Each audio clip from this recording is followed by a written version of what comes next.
short logs and medium planks delivery to the Northern Bridge in Zherbai Quarries. Hello everybody and welcome to OpenFed Gaming and another episode of SnowRunner. I am the OpenFed.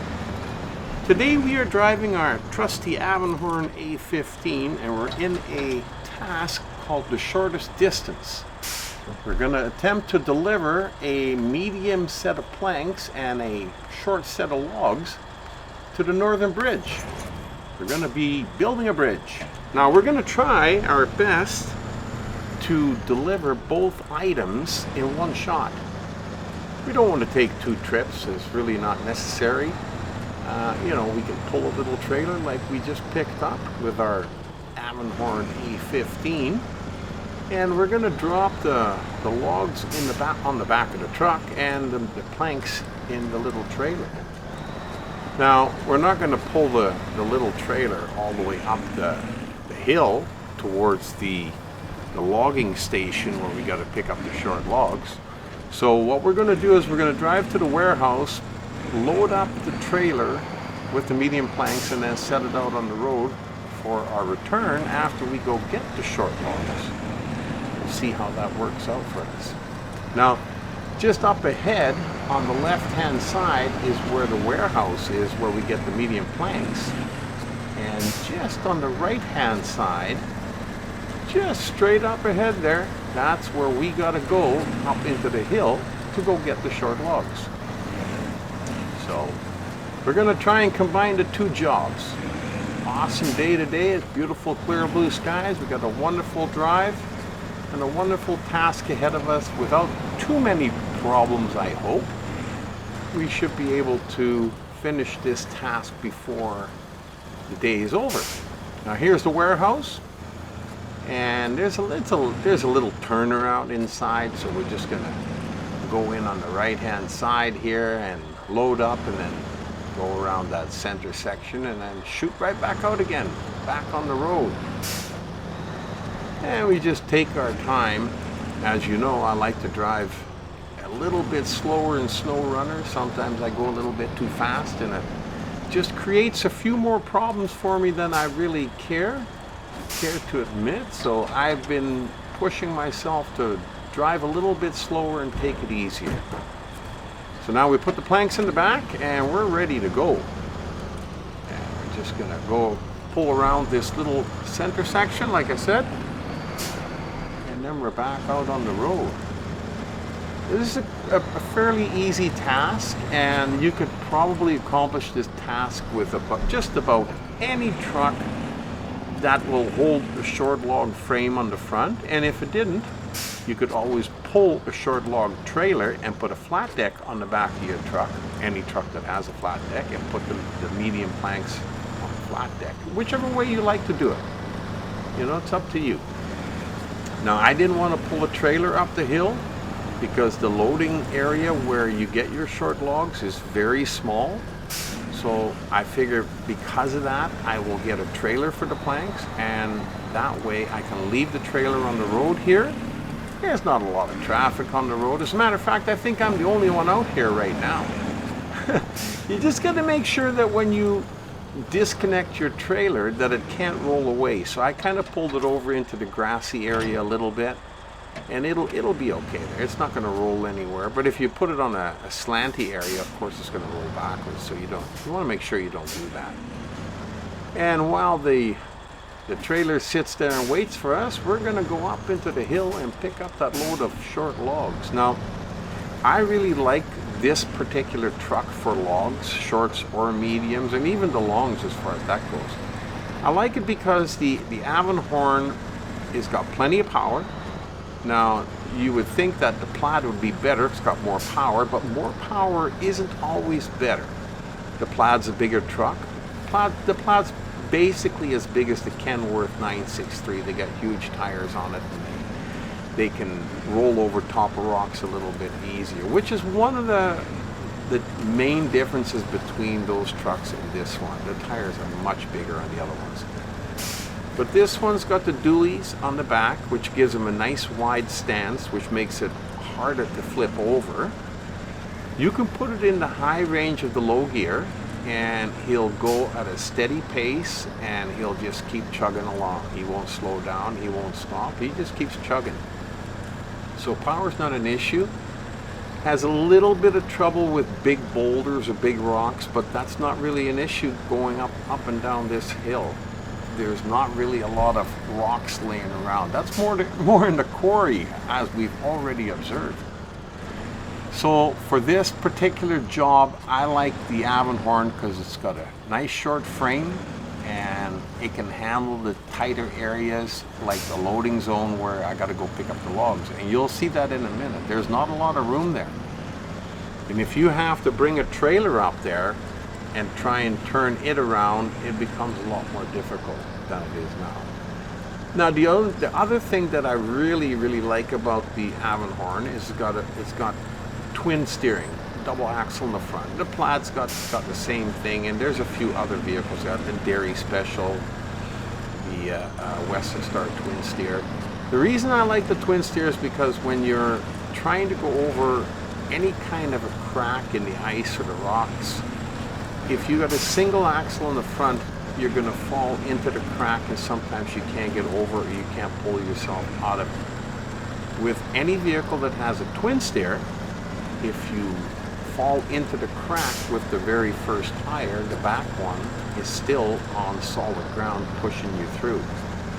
When the second tire goes into the crack, the first one is already out and pulling you out of it. So it's a little bit better for stability and for navigating difficult cross-country terrain, I think. Now to showcase that going through over a crack, we've got an area just up here a little bit where there's a crack in the rocks. Just around the corner there. I believe not, it's a little bit further up ahead, but we'll get there in a second. And as you'll see, you still have to slow down when you come through it with the Avenhorn, because you'll still receive damage if you go too fast, because it kind of dips down a little bit. But if you take it easy, you're all right. You won't get no damage and you'll get through it no problem. Now, if you use, say, the Mac Defense, only has a single front axle, he's going to fall into that hole. And I've already had that happen to me in a different area where there was a crack in the rock. So I know what happened with that vehicle, and this one works much better. The crack is right up here, and it's a little solid on the one side. There's a boulder down in there a little ways, but as you can see, it'd be a little difficult with a single axle. And this guy, he runs over fairly good. So that's one of the other reasons that I like him. And when you put a fifth wheel on there, you can put a maintenance module with extra fuel, and then you can have your crane. However, you cannot have your crane with a flat deck. Now, if you don't need the crane, it's not an issue, but I prefer to have the crane for emergency purposes. Now, if you turn the corner really tight here, you should be able to make it in one shot. When I first came up here, I had to do it in 2 or 3 going up and 2 or 3 coming back down because I wasn't ready for that tight turn. But now that I know it's there, we can navigate it a little bit easier. And as you can see, I probably should have gone straight forward there and then backed it down. I just noticed that the other day, but I didn't. I went around it, and as I said, it's quite a small area here for turning around. You can't turn around even with this short of a frame truck in one shot. So if you're pulling a trailer, it gets a little dicey trying to turn it around and come back out again. Which is the reason why I like to go in just with the truck. But I've gotten long logs out of here. It was a little bit of a pain and a little bit of work, but I did it. So now we load up with some short logs. I accidentally threw one in the loading dock there. I noticed that. It was an accident. Was supposed to go there. We moved the time ahead so we can see where we're going, as we like to drive in the daylight. And we're heading back down again. Go and pick up that little trailer with the wood, with the planks, the medium planks in it, and go deliver it. As you can see, not too many issues, not too many obstacles. If you take it easy and go a little bit slower, like I've said many times before, if you go too fast, by the time something happens or something is going to happen, you might not be able to catch yourself in time and stop before the impending doom. When you go a little bit slower, if you can see something happening, and before it happens, you can stop, back up, and try again. So, going slow is the name of the game in SnowRunner. And as we're coming up over top here, we're back at that crack again in the rocks. There again, it's a little bit more prominent going this way. You go down a little bit, and if you go too fast, you will take damage. So I always just let it just roll until it touches, and then you pull it up over top.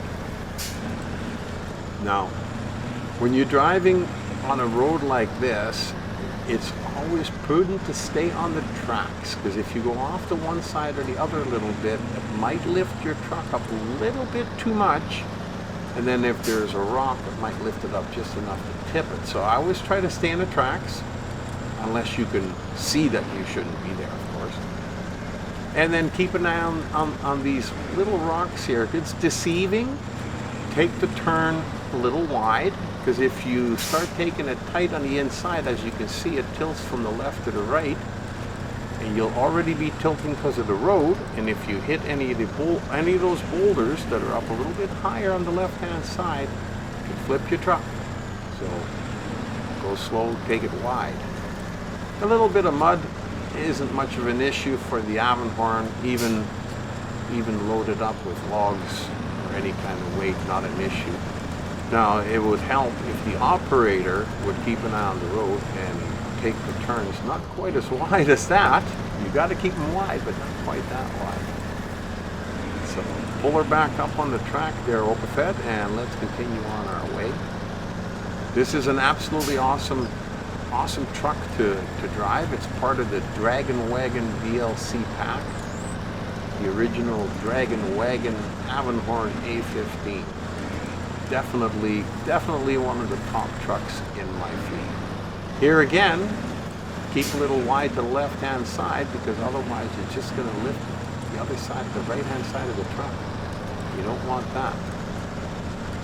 And just up ahead here, if you stay on the tracks, you're going to end up having to make a really tight turn after this corner to go up the hill. So what I do is I go over and come across from the rocks here. Sometimes you just got to think outside the box, I guess, and hit the hill with a little bit of a straighter angle. Makes it a little bit easier, and the truck won't be so tippy going up there. Yeah, I got another little. Yeah, these areas, all these areas, they'd be problem areas if you're going too fast. But if you're going slow, and even going slow, it still bounces my truck around, as you'll see. Not so much over there, but up ahead here, there's some rocks on the road, and like I said, if you go through here too fast, this area, it will bounce your truck, and I'm sure you would end up on the right-hand side on its side. As you'll see, even going as slow as I'm going, it still bounces me around quite a bit. Well, that's okay. We made it through. A little bit of a muddy area, and we're back on the road. Almost up the road. And then we're going to hook up to that little trailer, drag it over to where the northern bridge is, which is not too far away. I mean, the hardest part of this trip was getting these short logs, and as you could see, with a little bit of patience, not that difficult. Not that difficult. If the Opafed can do it, then I'm sure anybody can do it, because I'm by no means a professional in SnowRunner. I've played quite a bit, but boy, I tell you, I still make some pretty basic mistakes at times. But that's okay. It's all part of the game and all part of the learning process. Now we pull forward, and then we're just going to back her up just close enough, hopefully, that it will attach. Yeah, we just stay right now. There we go. That should be good. Attach the trailer, and away we go. Now we've got both pieces of cargo, the short logs and the medium planks. and we can do it in one shot. Now, of course, you could have done this in two trips. I could have put the flat deck on the back of the Avenhorn and brought the medium planks over, and then I could have gone out and got the logs. But I thought, let's do it both at the same time and just show how I would do it, you know. Now, there again, it would be great if I could keep it on the road like that. Just a little bit of a cranial cramp there where I missed it. Anyhow, we straighten it out. We're back on our way. We're gonna just past the garage. We're coming back up to the garage, and then once we get past the garage, it's just up the road on your left-hand side. Another successful delivery, because from here on in, there's no more problems. Except for maybe trying to keep it on the road. Well, that's okay. The Opafet's getting her done. We're almost there. Absolutely awesome trip again. I just love this game. Every task that I complete is just another task that's very enjoyable. And I hope you got some tips and maybe some tricks out of this, or you noticed something that you didn't notice before. And if you just came just for the fun of it, that's great too. I mean, we welcome anybody to come and watch. SnowRunners that are players and SnowRunners that are just watchers are all welcome at Opafet Gaming. I hope you enjoyed the video, and like I said, I hope you got some tips out of it. Hope to see you back again at Opafet Gaming real soon. And in the meantime, we've been delivering short logs and medium planks to the Northern Bridge and Zherbai Quarries in our trusty Avenhorn A15. With me as the driver, the Opafet.